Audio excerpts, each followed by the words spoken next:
Baik, selamat sore teman-teman semua. Hari ini adalah hari Senin, tanggal 10 April. Kayaknya ada sesuatu yang berbeda yang akan ditampilkan. Jadi hari ini adalah Bunda Milenial ngabuburit. Ngabuburit itu apa sih?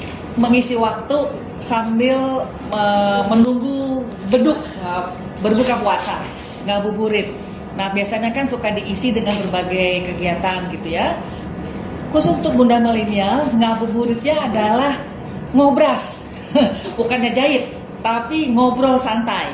Jadi pada saat ini Bunda sengaja mengundang tamu yang istimewa, cantik, energik, kurang lebih sama lah sama Bunda ya.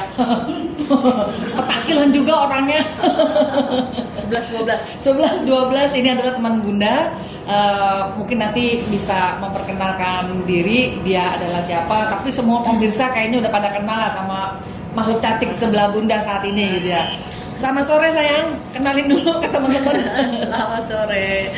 Assalamualaikum warahmatullahi wabarakatuh. Salam. Nama saya Cassandra Putranto, Cassandra Putranto. Saya psikolog klinis forensik.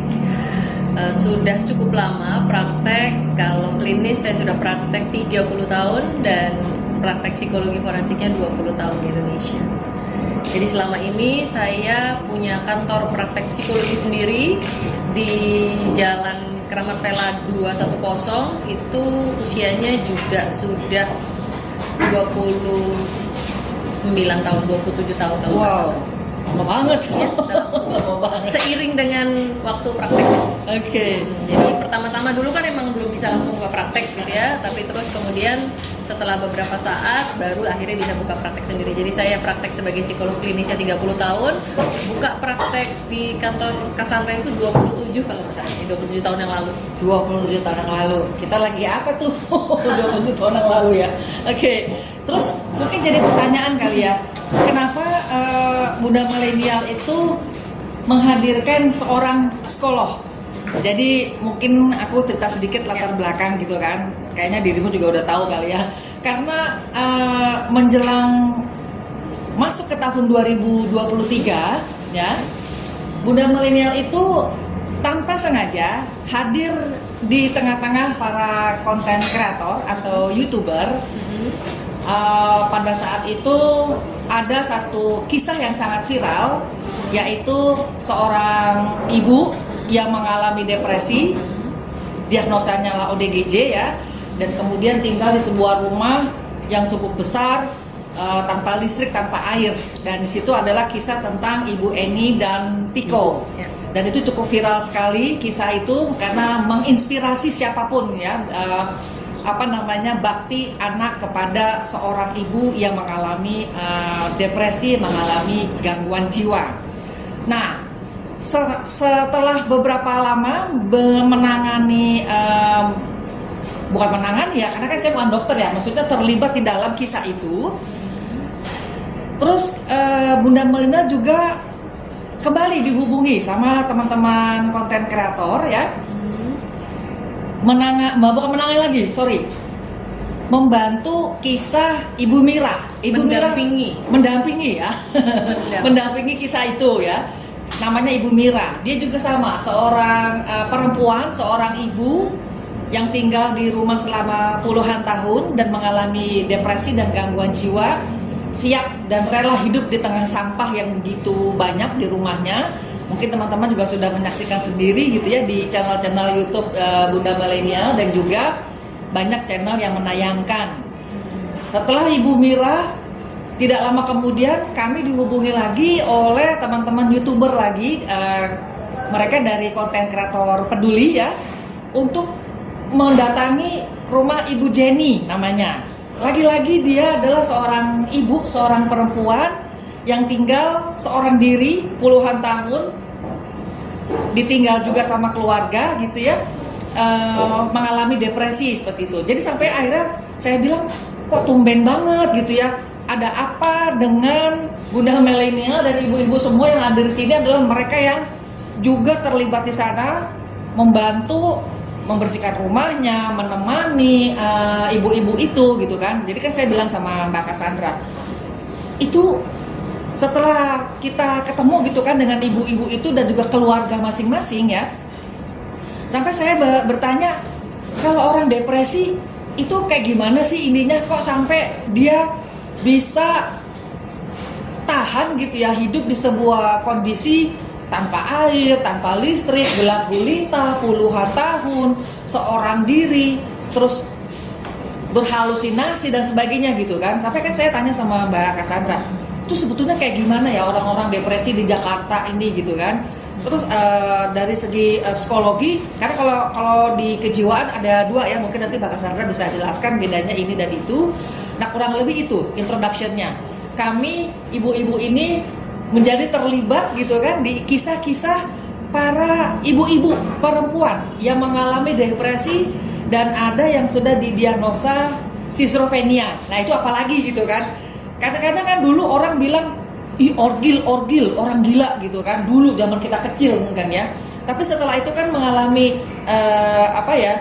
perubahan penyebutan nama menjadi ODGJ. Nah itu aja sesuatu hal yang kita, oh itu apaan gitu. Kadang kita nggak ngerti ODGJ itu apa gitu kan, gangguan mental, gangguan jiwa yang kayak gimana gitu. Nah makanya di sini sekarang ada pakar psikolog yang akan mungkin ngobrolan sedikit lah sama kita. Kalau gitu lah Mbak Cassandra, mungkin bisa ada yang disampaikan ke teman-teman. Ya, jadi memang kalau kita melihat fenomena ini sebenarnya terkait juga dengan data riset kesehatan dasar yang dibuat oleh Kementerian Kesehatan.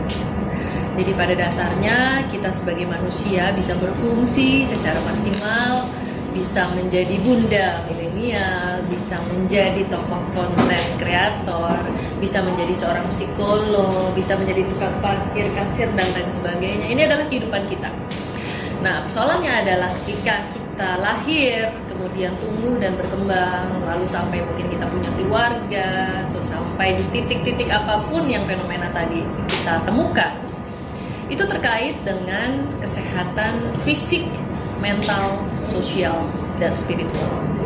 Dan ini juga sesuai dengan World Health Organization yang menyatakan bahwa kesehatan itu harus lengkap.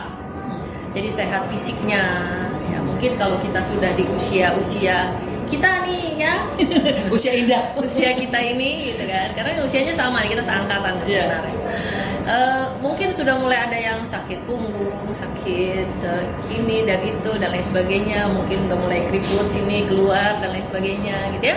Tapi ada lagi yang udah bagian dalam nih gitu. Nah itu sekali lagi sehat fisik itu harus diperlukan. Kemudian sehat mental, kemudian sehat secara sosial dan juga sehat secara spiritual. Nah bagaimana seseorang bisa berfungsi semaksimal mungkin itu justru terlihat dari kapasitas atau indeks kesehatan, baik kesehatan fisik maupun mental maupun spiritual dan sosial. Nah, kalau beberapa waktu yang lalu WHO pun juga menentukan bahwa batas pemudi dan pemuda itu naik ya. Kalau beberapa waktu yang lalu kita juga dengar ASN pun pensiunnya dinaikkan usianya gitu ya. Kenapa? Karena supaya masih bisa berdaya. Jadi kalau dulu orang bilang pemudi dan pemuda mungkin hanya sampai umur 25 misalnya. Ini enggak loh, WHO bilang 65, berarti kita masih pemudi. Masih pemuda ya? Oh, kita pemuda loh. Masih pemudi dan pemuda gitu kan. Supaya masih bisa berguna, masih bisa bermanfaat dan masih bisa berfungsi bagi masyarakat. Karena itu kata kuncinya. Nah, tetapi ketika mulai ada masalah, nah ini sinilah masalahnya ya. Data riset kesehatan dasar yang dikumpulkan data-datanya oleh Kementerian Kesehatan, dulu ada yang 2013, 2018 yang terakhir itu, indeks ketidaksehatan jiwa masyarakat itu meningkat. Jadi kalau kita tahu sendiri kan, kalau Bang Haji Roma Irama menyanyi jumlah masyarakat Indonesia berapa sekarang? 250 juta lebih nah ya, 265 juta jiwa. Nah kalau indeks itu berarti jumlah yang tidak sehat jiwa dibandingkan sama jumlah 200 sekian juta jiwa itu, kan? Nah ternyata terakhir itu lebih dari 10% dari penduduk Indonesia tuh ya. Betul. Nah jangankan soal kesehatan fisik yang kita juga ketahui seringkali menjadi polemik bahwa akses, mungkin kualitas, fasilitas, kenapa juga yang masih pergi ke luar negeri misalnya. Jadi kita bicara tentang akses dan fasilitas kesehatan fisik, mental, sosial, spiritual tentu saja. Nah, persoalannya adalah dengan meningkatnya ke indeks ketidaksehatan jiwa itu tadi, berarti lebih banyak orang-orang dan mereka tersebar di seluruh Indonesia.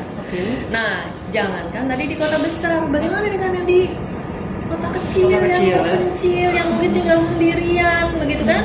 Nah, ini yang jadi akhirnya potret yang membuat kita terhenyak. Ternyata di kota besar yang begitu hingar-bingar, mobil bagus, restoran bagus, kita juga mungkin masih bisa mengenakan pakaian bagus, tapi ada saudara-saudara kita yang di salah satu rumah-rumah itu barangkali, nah ternyata mereka mengalami kondisi seperti ini. Nah itu alasannya mengapa, itu pun harus kita bedakan. Kalau dalam indeks ketidaksehatan jiwa itu memang dibedakan antara dua yang besar ya, mulai gangguan psikotik yang tadi disebut dengan schizophrenia itu, atau gangguan mental emosional. Nah, gangguan mental emosional itu jenisnya juga banyak sekali gitu. Depresi hanya salah satunya. Ada gangguan cemas, kayak tadi mungkin menumpuk banyak sampah. Itu ada karakteristik sendiri-sendiri juga. Jadi masih ada lagi mungkin kalau kita sering dengar ada bipolar, gangguan bipolar misalnya. Banyak sekali gitu. Nah, ini yang menjadi permasalahan adalah ketika pun kita mengenali adanya dugaan bahwa ini berarti yang penting kita lihat seseorang itu bisa berfungsi atau enggak. Ketika dia tidak berfungsi di usia berapapun itu gitu kan, yang harusnya kalau menurut World Health Organization itu usia berapapun harusnya masih bisa berfungsi. Yang kalau mungkin kita bisa lihat di negara lain usia 70, 80 masih berfungsi, masih bisa harus bekerja gitu ya, menjadi sesuatu gitu. Nah tapi ketika ini tidak bisa, nah ini pasti ada masalah kan gitu. Nah masalahnya tentu harus dilihat.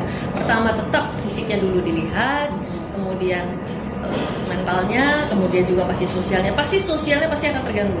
Yang misalnya mereka jadi tidak punya teman, mereka tidak mau berteman, atau mungkin mereka memutus hubungan sama keluarga. Nah itu karakteristik saja. Nah, tapi sekali lagi ketika kita menemukan kasus tersebut, kita juga harus bisa membedakan nih yang mana. Apakah kita harus, yang jelas tetap harus dibawa ke rumah sakit dulu ya untuk diperiksa kan.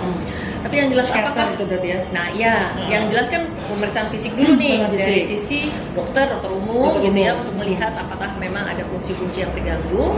Terus lalu ya kalau misalnya memang ada indikasi gangguan kejiwaan ya tentu harus ada psikiater. Nah kalau dari psikolog kan dari sisi gangguan yang juga gangguan mental mendampingi psikiater tentu saja, tetapi bisa lebih ringan gitu ya. Karena apa? Bedanya adalah kalau psikiater kan pasti harus minum obat. Kalau ternyata dia harus minum obat, terutama yang kayak misalnya ketika dia itu sudah melakukan perbuatan-perbuatan yang bisa merugikan orang lain dan dirinya sendiri biasanya.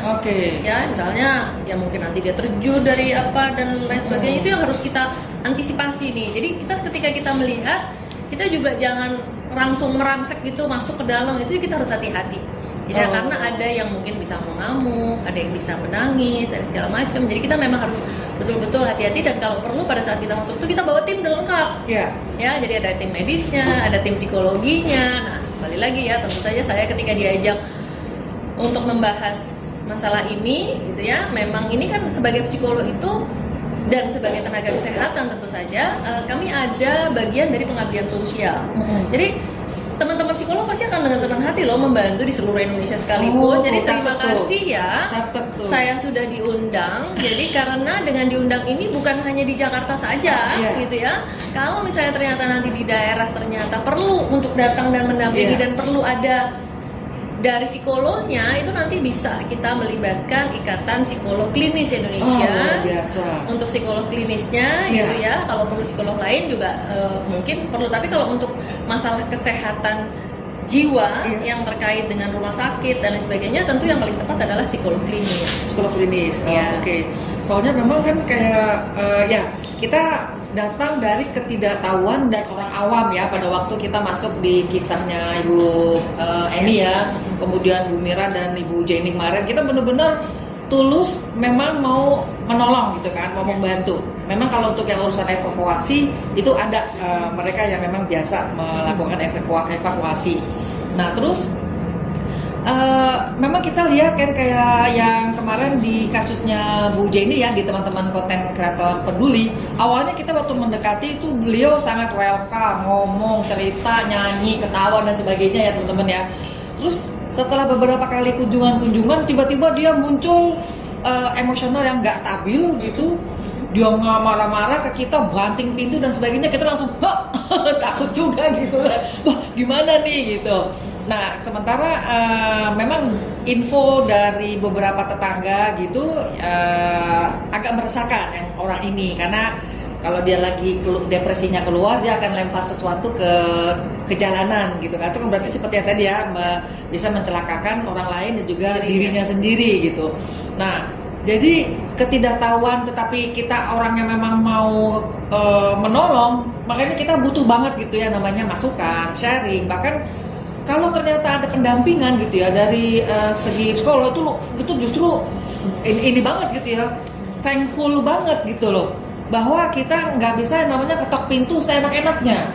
Kita pikir kita udah bener nih caranya, wah orangnya oke lah, nyambung, bisa ngomong gitu kan, tapi tetap aja ya namanya orang depresi atau ada gangguan jiwa dan mental itu tadi unpredictable gitu kan akibatnya ya. Gimana tuh Mbak? Ya justru itu artinya harus siap dengan siap segala ya. kemungkinan. Seperti yang tadi saya katakan, bisa jadi orang yang kita temukan ini baik di jalan, di rumah atau dimanapun, dia adalah salah satu dari sekian banyak orang yang punya masalah kesehatan jiwa.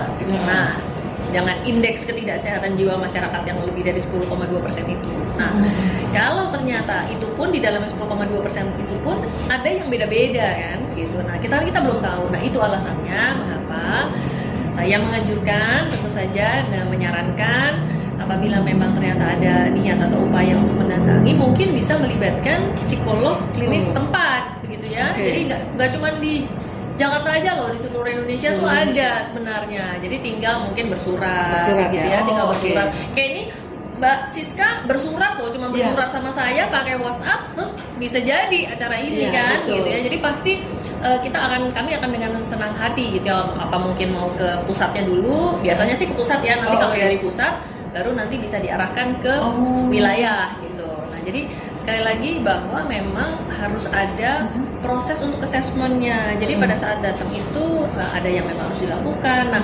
terhadap teman-teman sendiri, teman-teman psikolog kami nanti juga bisa membantu nih untuk bisa memberikan semacam briefing ya. Apakah itu ada semacam psychological first aid juga gitu kan? Apa yang harus kan memang ada prinsip-prinsip dasar yang harus kita jalankan gitu ya, apa yang boleh kita lakukan, apa yang tidak boleh kita lakukan. Nah, itu juga nanti bisa dilibatkan mulai dari yang tadi psychological first aid, kemudian mendampingi pada saat di mengunjunginya, dan lalu mungkin nanti untuk merujuk atau mungkin ada penanganan selanjutnya yang memang mau dikerjakan gitu. Terus orang-orang yang kayak gitu sebetulnya bisa disembuhkan nggak sih ya? Nah, itu tergantung assessment awalnya. Jadi memang harus ada proses assessment ya. Ketika assessment itu kan kita memeriksa seperti kayak dokter memeriksa, ya lalu kemudian menegakkan diagnosanya. Nah, diagnosanya apa? Nah, ada penyakit-penyakit tertentu, gangguan-gangguan tertentu yang mungkin memang bisa diatasi mungkin hanya dengan melakukan perubahan situasi, perilaku dan lain sebagainya. Tapi ada yang mungkin harus minum obat, makanya tadi harus ke dokter, atau mungkin ada bantuan-bantuan terapi lainnya. Nah, sekarang proses assessment itu penting ya? Sebelum menentukan intervensi. Nah, intervensinya tidak bisa dilakukan, nggak bisa kita pukul rata, oh semua orang depresi berarti intervensinya ini, gitu nggak bisa. Jadi harus ada assessment dulu. Dari assessment kita bisa menegakkan diagnosanya apa, baru dari diagnosa tersebut kita boleh menentukan intervensinya apa. Karena seorang psikolog klinis pun tidak boleh lompat gitu ya. Jadi harus ada standar. Kami ini punya izin praktek yang dikeluarkan oleh pemerintah yang juga harus dipertanggungjawabkan.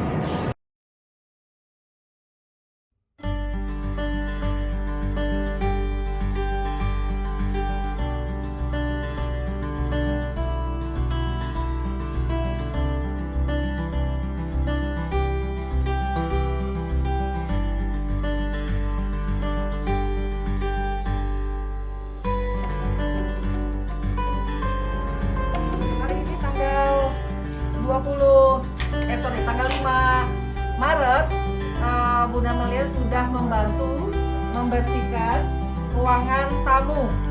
Kita sudah angkut seluruh sampah-sampahnya ke depan dengan 2 kategori, yang dibuang dan yang disimpan. Jadi besok kita akan lanjutkan untuk membersihkan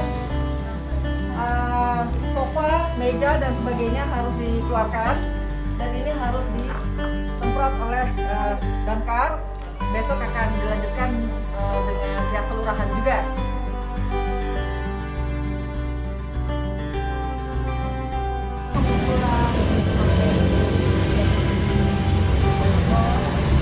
Saya ulang ya, kenapa Mana sama Penny nggak mau pulang terus? Iya. Mami harus cari buku sama di sana kemana. Mami tidak tahu buku sama Penny ada di mana. Ya. Harus kita mencari, Mami tidak tahu atau ke Pungpung sama Penny mau pulang. Mami tetap membuka pintu luar.